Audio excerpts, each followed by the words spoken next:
जटिल समस्या हो या भाग्य बाधा हो, व्यापार, नौकरी, शादी की समस्या, करियर की चिंता हो या वैवाहिक जीवन में हो सुख का अभाव, पाइए अपनी समस्त ज्योतिषीय तथा वास्तु समस्याओं का सरल, चमत्कारी, प्रभावशाली समाधान।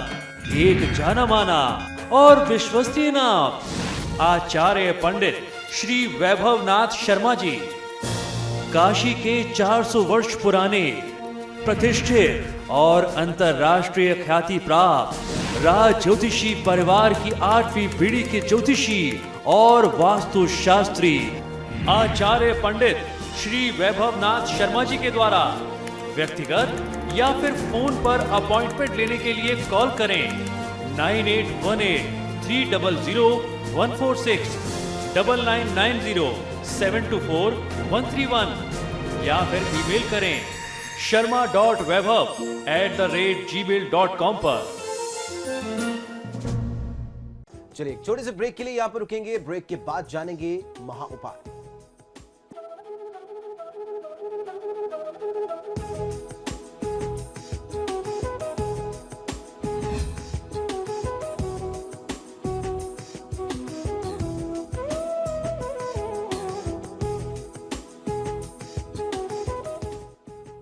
ब्रेक के बाद आप सभी का स्वागत है आपके सितारे में। चलिए अब जानते हैं क्या है आज का महा उपाय।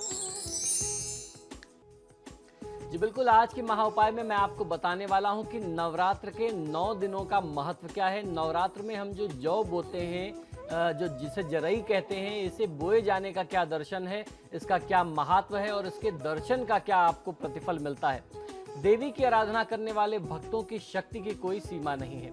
इन दिनों तो ऐसा लगता है कि किस प्रकार साधना करें कि बस माँ की कृपा प्राप्त हो जाए, माँ हमसे प्रसन्न हो जाए।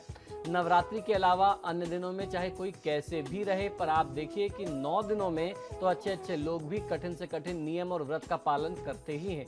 हर व्यक्ति अपनी तरफ से प्रयास करता है कि माता को प्रसन्न किया जा सके।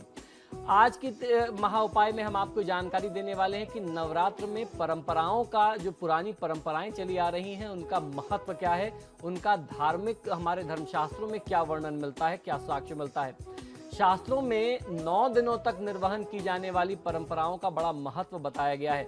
माना जाता है कि 9 दिनों में जलाई जाने वाली जो अखंड ज्योति है, ये जो ज्योति होती है देवी की उपस्थिति और शक्ति का प्रतीक होती है। इनमें जो है देवी की शक्ति आ जाती है और एक प्रकार से किसी भी अनुष्ठान में जब आप दीप प्रज्वलित करते हैं या अखंड दीप प्रज्वलित करते हैं तो वो आपकी साधना का साक्ष्य होता है।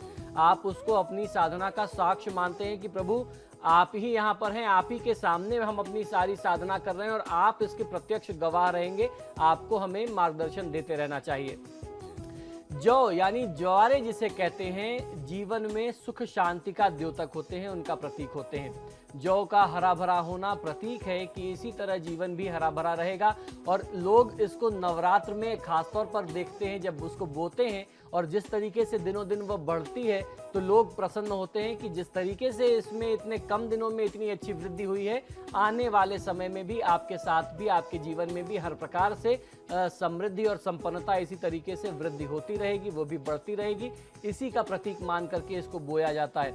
और ये बहुत बड़ा चमत्कार है। अगर आप थोड़ी सी जौ को ले लीजिए और उसको आप यूं ही कहीं किसी मिट्टी में डाल दें, वहां पे गाड़ दें और फिर आप उसको 10 दिन बाद देखेंगे तो आपको उतनी अच्छी उसमें उपज नहीं दिखेगी, उतनी अच्छी ग्रोथ नहीं दिखेगी जितनी 9 दिनों में दिखती है। तो ये निश्चित तौर पर कहीं ना कहीं से दैवीय कृपा भी है। इसमें प्रकृति का यानी क्लाइमेट का भी बहुत बड़ा महत्व होता है। क्लाइमेट के कारण भी ऐसे परिवर्तन होते हैं जिसमें उसकी वृद्धि होती है।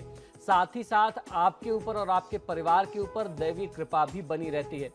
जहां तक बात है कन्या भोजन की, तो 2 वर्ष से लेकर के 9 वर्ष तक की कन्याओं को देवी का स्वरूप समझ करके भोजन कराया जाना चाहिए, कराया जाता है। और उनका विधि पूर्वक पूजन करके, पाद्य स्पर्श करके, चरण स्पर्श करके, पाद्य धुला करके फिर आप उनको पूजन करते हैं और उनको भोजन कराते हैं। भोजन के उपरांत उनको आपको कुछ भेंट और दक्षिणा देकर के विदा करना चाहिए। ऐसा माना जाता है कि इन कन्याओं के स्वरूप में माता स्वयं आकर के आपका जो भी भोग होता है, जो भोजन आप देते हैं, उसे ग्रहण करती हैं। कन्याओं को नमक खिलाना वर्जित होता है इन दिनों में। विशेष तौर पर मीठा भोजन यदि आप कराते हैं, खासतौर पर खीर, मिष्ठान, फल जैसे केले इत्यादि आप अगर देते हैं बच्चों को, बालिकाओं को, कन्याओं को, तो बहुत ही शुभ माना जाता है। और एक बात और बता दूं आपको कि 9 कन्या के साथ साथ एक 9 वर्ष से कम का बालक होना, जिसे बटुक कहते हैं, भैरव स्वरूप होना भी अनिवार्य होता है, क्योंकि भैरव के बिना देवी दुर्गा की पूजा अपूर्ण मानी जाती है। तो जब आप कन्या पूजन करते हैं तो आपको ये ध्यान रखना चाहिए कि एक 9 वर्ष से कम की अवस्था का बालक भी आप उस पंक्ति में बैठाएं और उसकी भी पूजा उसी प्रकार से करें। इसी प्रकार देवी को जल का अर्घ देने की भी एक परंपरा बहुत पुराने समय से चली आ रही है। ये परंपरा सदियों से चल रही है। इसमें देवी से प्रार्थना की जाती है कि सभी लोग जो है, परिवार के जितने भी सदस्य हैं, वो रोगों और महामारियों से दूर रहें, उनकी सुरक्षा होती रहे और माता रानी जो है उनकी रक्षा करती रहें। आज नवरात्र की द्वितीया तिथि में मां ब्रह्मचारिणी की विधिवत पूजा आराधना करने का विधान है। मां ब्रह्मचारिणी जो है वह दुख दारिद्र का निवारण करती हैं और किसी भी जातक को, किसी भी साधक को साधना की जो शक्ति है, अर्थात 9 दिनों के साधना का ये जो क्रम है, उस साधना को आगे बढ़ाने की शक्ति देती हैं। मां ब्रह्मचारिणी का जो स्वरूप है उसके बारे में कहते हैं, ब्रह्म समान आचरण करने वाली। ब्रह्मचारिणी का स्वरूप ही यही है। आप देखेंगे तो माता ब्रह्मचारिणी के एक हाथ में रुद्राक्ष की माला है, जपमाला है, दूसरे हाथ में कमंडल है और श्वेत वस्त्र धारण किए हुए हैं, ठीक उसी प्रकार जैसा स्वरूप ब्रह्मा जी का था। तो मां ब्रह्मचारिणी जो है वह सन्मार्ग में बढ़ने की प्रेरणा देती हैं, आपके अपने काम को, अपनी साधना को निरंतर जारी रखने की प्रेरणा आपको देती हैं। ये एक प्रतीक है कि आप निरंतर अपने क्रम को जारी रखें। आप जो भी काम करते हैं पूरे मेहनत से, पूरे मनोयोग से करते रहें और खासतौर पर नवरात्र के साधना के 9 दिनों में आपकी साधना को आगे बढ़ाने की जो शक्ति है, साधना को पूर्ण करने की जो शक्ति है, वह मां ब्रह्मचारिणी ही देती हैं। इसलिए नवरात्र के दूसरे दिन की पूजा बहुत ज्यादा महत्वपूर्ण हो जाती है।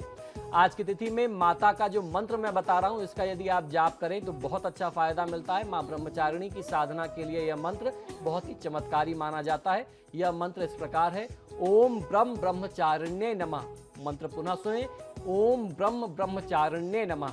इस मंत्र का जाप आज की तिथि में किसी भी साधक को कम से कम 108 बार अवश्य करना चाहिए।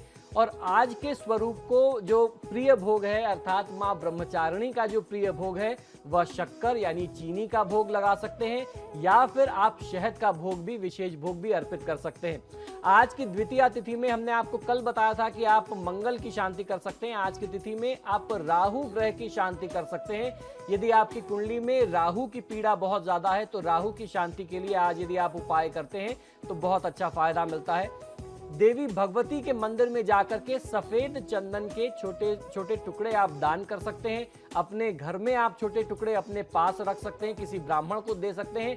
अलसी का दान करना आज की तिथि में वो बहुत अच्छा लाभ देता है। अगर आप अलसी का दान करते हैं तो राहु जनित दोषों में आपको बहुत अच्छा फायदा उससे मिलता है। साथ ही साथ नवरात्र की द्वितीया तिथि में दुर्गा सप्तशती के द्वितीय और तृतीय अध्याय का पाठ कर लेना किसी भी जातक को, किसी भी साधक को उसकी साधना को पूर्ण करने में बहुत ज्यादा सहायक होता है और देवी भगवती की प्रीति भी दिलाता है, अर्थात उनका स्नेह, उनका आशीर्वाद भी आपको दिलाता है। आप पाठ करने के उपरांत माता को शहद और गुग्गुल का भोग अर्पित करते हैं तो बहुत अच्छा फायदा मिलता है। कल भी हमने चर्चा की थी कि नवरात्र के ये 9 दिन जो हैं वह वास्तु उपाय के लिए भी, वास्तु के दृष्टिकोण से भी बहुत महत्वपूर्ण होते हैं। यदि आपके घर में गंभीर वास्तु दोष है तो इन नवरात्र के 9 दिनों में आप उन दोषों को दूर कर सकते हैं। तो नवरात्र की जो द्वितीया तिथि है वह दक्षिण पूर्व दिशा यानी आग्नेय कोण जिसे कहते हैं, south east corner of the house जिसे कहते हैं, जो खासतौर पर किचन की जगह होनी चाहिए। अगर वहां पे अग्नि का स्थान नहीं है और आपने उसके अलावा किसी भी प्रकार से वहां पर कोई गलती कर दी है, कोई दोष उत्पन्न हो गया है, तो उसकी शांति के लिए आज का दिन, आज की तिथि बहुत ही विशेष है। आपको करना यह है कि अपने घर के दक्षिण पूर्व किनारे पर चले जाएं और एक नींबू ले लें। नींबू को आपको ध्यान ये रखना चाहिए कि वो बेदाग हो, उस पर कोई काले स्पॉट्स, काले धब्बे ना हो, काले दाग ना हो। एक साफ सुथरा नींबू ले लें और उस नींबू को 2 टुकड़े में आप काट लें। दक्षिण पूर्व कोने में चले जाएं। दक्षिण पूर्वी कोने से यानी साउथ ईस्ट कॉर्नर से आपको शुरू करना है। जो मंत्र मैं बताता हूं, इस मंत्र का उच्चारण करते हुए आगे तक आपको जाना है। उस नींबू को निचोड़ देना है, उसका रस वहां साउथ ईस्ट कॉर्नर में गिराते हुए आपको जाना है। मंत्र का जो उच्चारण करना है वो समझ लीजिए। क्लीं क्लीं आग्नेयाम देव्यै नमः। मंत्र पुनः सुने, क्लीं क्लीं आग्नेयाम देव्यै नमः। इस मंत्र का उच्चारण करते हुए नींबू के रस से किनारे को आप सिंचित करें, उसको सींच दें, वहां पे इस जल नींबू के रस का छिड़काव कर दें। हर प्रकार के रोग, कष्ट और वास्तु दोषों का निवारण हो जाता है। एक बार जब आपके घर से वास्तु दोष दूर हो जाएंगे, आपके ग्रहों की स्थितियां ठीक होंगी, तो निश्चित तौर पर आपको बहुत अच्छी सफलता मिलेगी और भगवती की कृपा प्राप्त करने के लिए आज का दिन, आज की तिथि बहुत ही विशेष और महत्वपूर्ण है। तो चलिए आचार्य जी, आपने पंचांग बताया और महाउपाय बताया, इसके अलावा राशिफल बताया। आपका बहुत बहुत शुक्रिया जी, नमस्कार। तो फिलहाल आपके सितारे में इतना ही, लेकिन खबरों का सिलसिला समाचार प्लस पर लगातार जारी।